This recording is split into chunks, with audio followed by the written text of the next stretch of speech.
নিজেকে কখনোই অপদার্থ ভেবে থামিয়ে রাখবেন না, কারণ নষ্ট ঘড়িটাও দিনে 2বার সঠিক সময় দেখায়। আলো সূর্যের হোক কিংবা আশার, দুটোই জীবনের অন্ধকার মুছে ফেলে। নিজের ইচ্ছেগুলোকে সবসময় প্রাধান্য দেওয়া উচিত, কারণ ইচ্ছেগুলোই তো বেঁচে থাকার প্রেরণা যোগায়। একটা ছোট্ট বীজ জানে বড় হতে হলে নোংরায় পড়তে হয়। অন্ধকারে ডুবে থেকে কঠিন যুদ্ধের পর আলোর দেখা পাওয়া যায়। পরিস্থিতি যেমনই হোক, তোমাকে লড়াই করে বেঁচে থাকতে হবে। মনে রেখো, কাউকে হারানোর সুখের ছায়া কারোর কাছেই বেশি দিন দীর্ঘস্থায়ী হয় না। যার জীবনে যত বেশি পরিবর্তন, সে ততই বেশি সফল, কারণ সকল সমস্যা তার সাথে একটি করে নতুন সুযোগ নিয়ে আসে। সময়ের মূল্য দিতে শিখে গেলে দুনিয়ার সবাই তোমাকে মূল্য দেবে। তোমার কারোর কাছে গিয়ে মূল্য বাড়ানোর প্রয়োজন পড়বে না। যে মানুষটা তোমাকে ছেড়ে গেছে, তোমাকে খুব বাজেভাবে আঘাত দিয়েছে, তোমাকে ঠকিয়েছে, সেই মানুষটার কাছে তুমি ভীষণভাবে ঋণী। জীবনের কারোর কাছে থেকে ভীষণভাবে আঘাত না পেলে, কাউকে বিশ্বাস করে খুব বাজেভাবে না ঠকলে, আজ হয়তো আমরা এত বড় হয়ে উঠতে পারতাম না।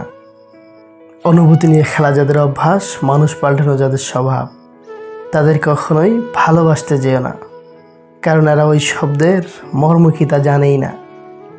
ভালোবাসলে একটা রাগী মানুষকে ভালোবাসুন, কম ঠকবেন, কারণ সে কখনো অভিনয় করতে পারবে না। সে প্রথম থেকেই রাগ দেখিয়ে সত্য কথা বলবে, মনের ক্ষোভ প্রকাশ করবে, আপনার সাথে খারাপ ব্যবহার করবে। রাগ করে সাময়িক কষ্ট দিলেও দিন শেষে আপনার হাতটি শক্ত করে ধরে রাখবে। যদি সময়ের সাথে সাথে ভালোবাসা কমতে থাকে, তাহলে বুঝতে হবে সেটা কখনোই ভালোবাসা ছিল না, সেটা ছিল ক্ষণিকের ভালো লাগা মাত্র। প্রেম সে তো ছোটোবেলায় ফ্রিতে পাওয়া যায়, যৌবনে অর্জন করতে হয়, আর বৃদ্ধ বয়সে এসে ভিক্ষা করতে হয়। নিজের যোগ্যতার চেয়ে কম যোগ্যতার মানুষকে ভালোবেসো, সে তোমায় অনেক বেশি মূল্য দেবে। একটা ছেলে যখন একটা মেয়েকে মন প্রাণ উজাড় করে ভালোবাসবে, তখন সে ছেলেটার ভালোবাসা বুঝবে না। ভালোবাসা শব্দটি খুব পবিত্র। ভালোবাসার শুরু আছে, শেষ নেই। ভালোবাসায় কোনো দোষ নেই, খারাপ কিছু নেই। ভালোবাসাকে খারাপ তো আমরাই করি, যারা ভালোবাসাকে খারাপভাবে ব্যবহার করি। আমিও ভেঙে পড়ি, আমারও খারাপ লাগে, মাঝে মাঝে আমারও খুব মন খারাপ হয়, কান্না পায়, কিন্তু আমাকে সান্ত্বনা দেওয়ার কেউ নেই। তবু ভালো আছি। জীবনটা অনেকটা জ্যামিতির উপপাদ্যের মতো। চিত্র দেখলে মনে হয় খুব সহজ, কিন্তু প্রমাণ করতে গেলে বোঝা যায় জীবন কতটা কঠিন। ভেবেছিলাম তোমার সুখের জন্য আমি সব কিছু ত্যাগ করব, কিন্তু কখনো ভাবিনি তোমার সুখের জন্য তোমাকেই ত্যাগ করতে হবে। জীবনে যত বড় মনের মানুষ হবে, ঠিক ততটাই বুঝতে পারবে কোনো কিছু নিয়ে তর্ক করার থেকে নীরব থাকা অনেক ভালো। পৃথিবীতে বাঁচতে হলে অনেক সময় অনেক কিছু মেনে নিতে হয়। কিছু কিছু মুহূর্ত আসে যখন নিজের ভালো লাগাকেও বিসর্জন দিয়ে দিতে হয়। সারাটা জীবন সবাই ভুলই বুঝলো, কারণ কাউকে বোঝাতে পারিনি আমি মানুষটা কেমন। যাদের মা বেঁচে আছে, নিজেকে গর্বিত অনুভব করো, কারণ মা থাকতে কেউ গরিব হয় না। যে নারী তার বৌদ্ধ স্বামী পেয়েও তার প্রতি সন্তুষ্ট না, পরপুরুষে আসক্ত, তাকে স্বর্গ এনে দিলেও সে সন্তুষ্ট হবে না।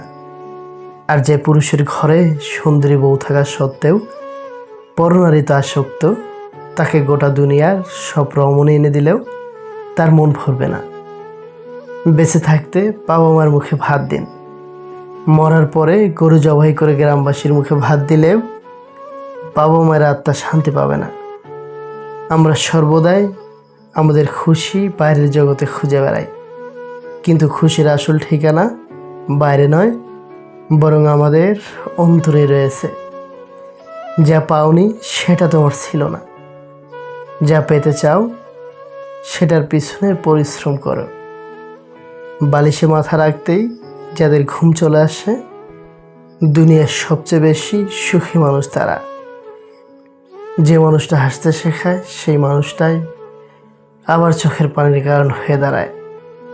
ভবিষ্যৎ নিয়ে অতিরিক্ত ভাবতে গিয়ে নিজের বর্তমান নষ্ট করো না, কারণ বাঁচি তো আমরা বর্তমানেই, ভবিষ্যৎ শুধু কল্পনা। বন্ধু, ভিডিওটা ভালো লাগলে প্লিজ একটা লাইক করবেন, আর আমাদের চ্যানেলটিকে যদি সাবস্ক্রাইব করা না থাকে তাহলে প্লিজ সাবস্ক্রাইব করে পাশে থাকবেন। আল্লাহ হাফেজ।